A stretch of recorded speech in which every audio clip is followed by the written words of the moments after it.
Ito ay ang kwento kung paano nabuo ang mundo ayon sa Biblia.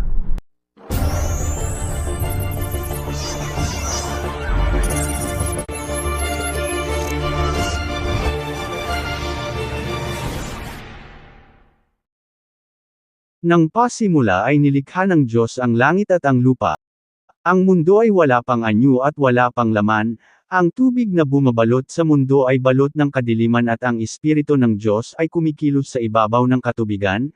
Sinabi ng Diyos, magkaroon ng liwanag, at nagkaroon nga ng liwanag, nasiyahan ang Diyos sa liwanag na nakita niya, at pagkatapos ay inihiwalay niya ang liwanag sa kadiliman, tinawag niya na araw ang liwanag at gabi naman ang kadiliman. Lumipas ang gabi at dumating ang umaga at ito ang unang araw, pagkatapos ay sinabi ng Diyos, magkaroon ng pagitan na maghihiwalay sa tubig sa dalawang bahagi, at nagkaroon nga ng pagitan na naghihiwalay sa tubig sa itaas at sa tubig sa ibabaw, ang pagitang ito ay tinawag ng Diyos na kalawakan. Lumipas ang gabi at dumating ang umaga, iyon ang ikalawang araw.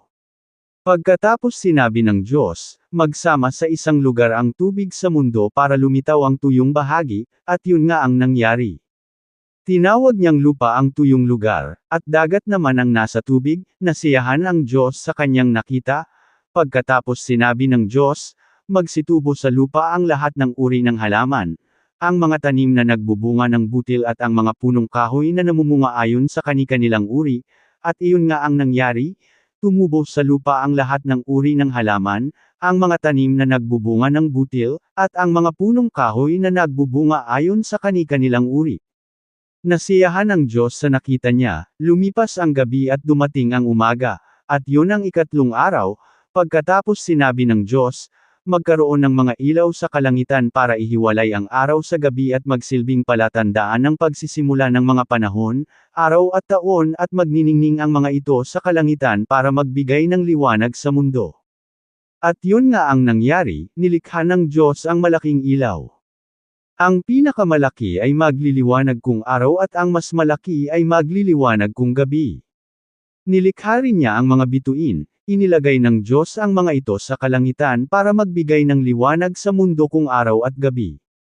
Para ihiwalay ang liwanag sa dilim, nasiyahan ng Diyos sa nakita niya.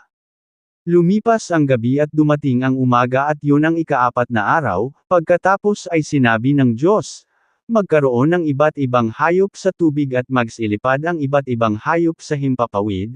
Kaya nilikha ng Diyos ang malaking hayop sa dagat at ang lahat ng uri ng hayop na nakatira sa tubig, at ang lahat ng uri ng hayop na lumilipad.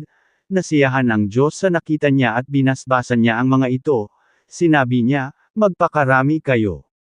Kayong mga hayop sa tubig at mga hayop na lumilipad, lumipas ang gabi at dumating ang umaga. Yun ang ikalimang araw, sinabi ng Diyos, magkaroon ng iba't ibang uri ng hayop sa lupa, ang mga hayop na maamo at mailap, malalaki at maliliit. At yun nga ang nangyari, nilikha ng Diyos ang lahat ng ito, at nasiyahan siya sa nakita niya. Pagkatapos sinabi ng Diyos, likhain natin ang tao ayon sa ating wangis, sila ang mamamahala sa lahat ng uri ng hayop, mga lumalangoy, lumilipad, lumalakad at gumagapang. Kaya nilikha ng Diyos ang tao, lalaki at babae, ayon sa wangis niya. Binasbasa niya sila at sinabi, magpakarami kayo para manggalit ang mga lahi ninyo, at mamahala sa buong mundo, at pamamahalaan ninyo ang lahat ng mga hayop.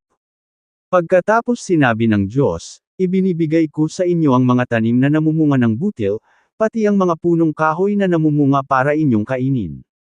At ibinibigay ko sa lahat ng hayop ang lahat ng luntiang halaman bilang pagkain nila, at yun nga ang nangyari. Pinagmasdan ng Diyos ang lahat niya na nilikha at lubos siyang nasiyahan. Lumipas ang gabi at dumating ang umaga, yun ang ika-6 na araw.